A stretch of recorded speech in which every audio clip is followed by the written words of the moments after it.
We're joined by Max Kaiser, stockbroker turned activist, who predicts America's on a slippery slope to economic collapse. Thanks for joining us. What do you think of America's national debt levels? Levels are outrageous, and the way that America can get away with it is by maintaining the world reserve currency. Is a big part of the American hegemony or the American empire. You know, when America writes checks or creates bonds to other countries, when those bonds are due, America just creates more bonds. So it's what some call an extraordinary privilege. And this is why countries like Russia, China are looking to divorce themselves from the U.S. dollar. They're doing more deals amongst themselves, more bilateral deals in their local currencies and the regional currencies. And this is ultimately, America is a debt-aholic. What are the consequences of America's national debt? Well, I think it's in the works right now, some kind of gold bullion-backed currency. And it's not, the implications for the U.S. are not great because they have this huge debt. So they would be forced to pay off their debt in, not by just inflating themselves out of the problem by creating more paper. If the rest of the world becomes more competitive and the rest of the world starts adopting real sound currencies, the U.S. would also be forced to be competitive to some degree, greater than they currently are. And in a real, let's say, fair, competitive race, the U.S. has the weakest currency. You know, if the global economic and business game is a game of poker, the U.S. is holding a terrible hand. What do you think about the Federal Reserve getting more powers from the Obama administration when many blame the Fed for the crisis? No, to use the alcoholic metaphor, that's like giving the alcoholic more to drink. Hank Paulson and his successor, Tim Geithner, are part of the financial oligarchy. They're part of the banking oligarchy. Their interests are not the same as the interests of American citizens. Their interests are part of a global banking group, a global banking cartel. The same group of bankers all over the world seek to keep interest rates as low as possible, to make it as easy for them to borrow as possible, because they know when they make a bad bet, their respective governments bail them out with taxpayer money. It's really a war. There's a global war going on. It's the war between investors versus speculators. Anyone who's trying to invest money and get a decent return or work to make a decent wage is being squeezed out or pushed out by the speculators who have access to cheap money through political connections. Do you believe the American bailout is a form of protectionism?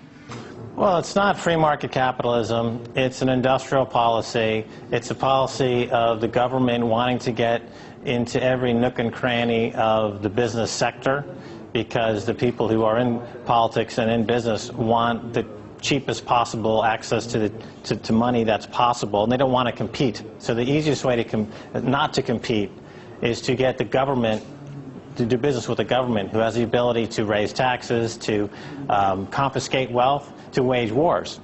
So it's not a coincidence that the primary GDP boosting activities of America are war, which services the war councils that are on the board of directors of these banks and in Washington, and cheap consumerism and consuming foreign-made goods, slave-made goods in other countries. And again, with the U.S., it's great if you have the world reserve currency, and everyone needs to buy U.S. dollars to conduct their business. And this is why countries like Russia and China and Iran and Brazil are trying to divorce themselves away from the U.S. because it's a completely toxic currency that's just rife with accounting fraud. It supports an empire that is too lazy to compete, and the way that they make their money is through cheap consumption and war and prisons. And the rest of the world is saying, you know, we want to move on from this model. We want to do something a little bit more vibrant, a little bit more capitalistic, a little bit more dynamic. What's going to happen to this shadow banking system if it keeps going unchecked? What will happen is there's going to be a currency revaluation across the globe. The dollar will be probably be cut in half versus its other major trading currencies. Well, gold in particular will have to be, as it was in the 30s, valued upward. So gold and precious metals and any currency that brings in a basket of commodities or precious metals as the basis of that currency will, in concert, you're going to see a revaluation of gold bullion, I believe.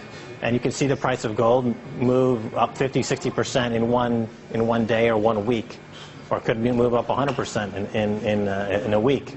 This means that all currencies are going to be revalued against gold, and the currency that stands to lose the most would be the U.S. dollar. So therefore, and people wake up in America, which is, as has happened in other countries like Iceland recently, or other bailout countries from the IMF, or in Russia, or in the UK in the 70s. And suddenly they wake up and it's like, oh, our currency was devalued by 50%. We're now being bailed out by the IMF and the World Bank. Everything at the store costs double or triple or quadruple. And there's nothing they can do about it. Because it's not like this thing's happening without a careful, coordinated plan by the banking establishment around the world that's setting this all up to go when it needs to go. It's going to be relatively effortless on their part. Like when Europe embraced the euro, think about this new currency grid happening pretty quickly, and all currencies, most of the trading currencies having a new relative value versus basket of commodities. Of course, the U.S. is not going to be happy about it, but most of the major wealth in the U.S. will be outside of the U.S. by then. You say that people are pulling their money out of America. Do you have any data to support this? Well, the data is, you see it in the price of gold bullion, for one thing. With all this talk about deflation, and in fact with GDPs contracting, and with economics and slowing down, you still have the price of gold doing very well. You also see currencies outside of the U.S. start to break away from the U.S. dollar and do pretty well. Currencies like New Zealand and Australia, markets in other countries are outperforming the U.S. right now. The U.S. is snapping back a little bit, but these other countries are doing much better. You know, the Russian stock market is doing fantastically well. They've got resources, a good infrastructure, and they've got great relationships now with China and Iran and Brazil and these other countries.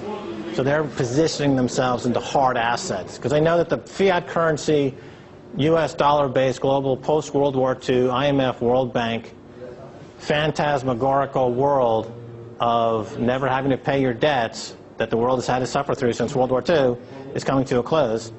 And once it happens, you know, you want to be on the right side of that trade. Are you prepared to stick your neck out and say, by this date will be doomsday for America, as you call it? In the U.S., the number I would look at is the unemployment number, which is continuing to creep up. The wage number is continuing to go down on an hourly basis.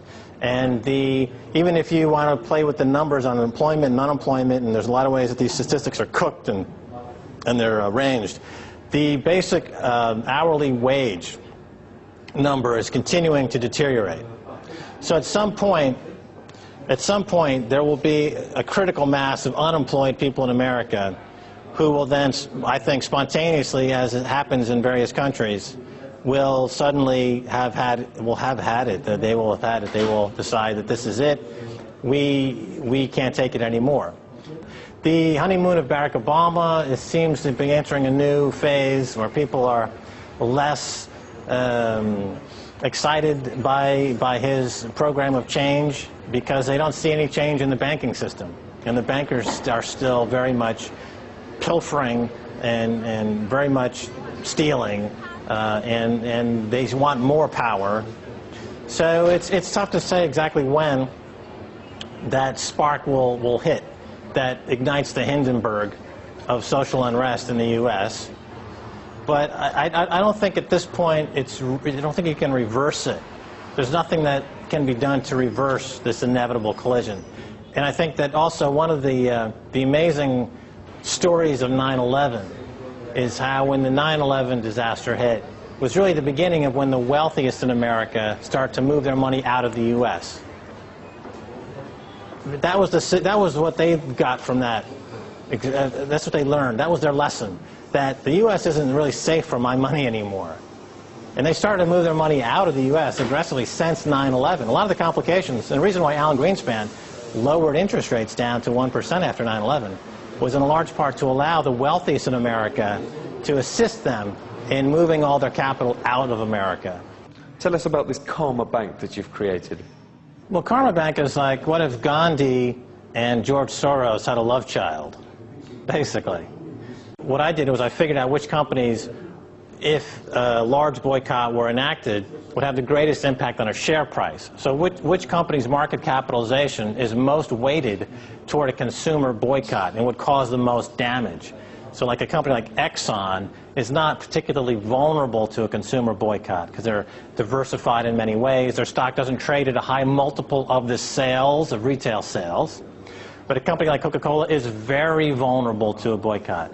The second turbocharged aspects to the Karma Bank methodology is that if enough people decide that they're going to boycott a product like a Coca-Cola, it will have an impact on their quarterly revenues and profits. In America, they're used to the idea of, well, if I like the company, I'll buy the stock.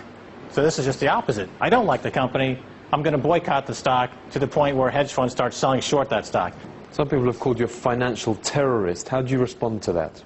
That would be incorrect. Okay. What I'm suggesting is not in any way can be considered financial terrorism.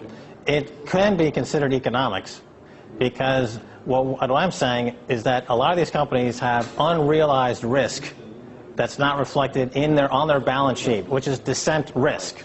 I'm making that risk visible, and by making it visible and quantifying it, it should be reflected in the stock's price. And hedge funds who work for large institutions and pension funds and endowments looking for ways to increase returns to help the people who benefit from those large institutional accounts would benefit from this approach. Thank you very much for taking the time to talk to us.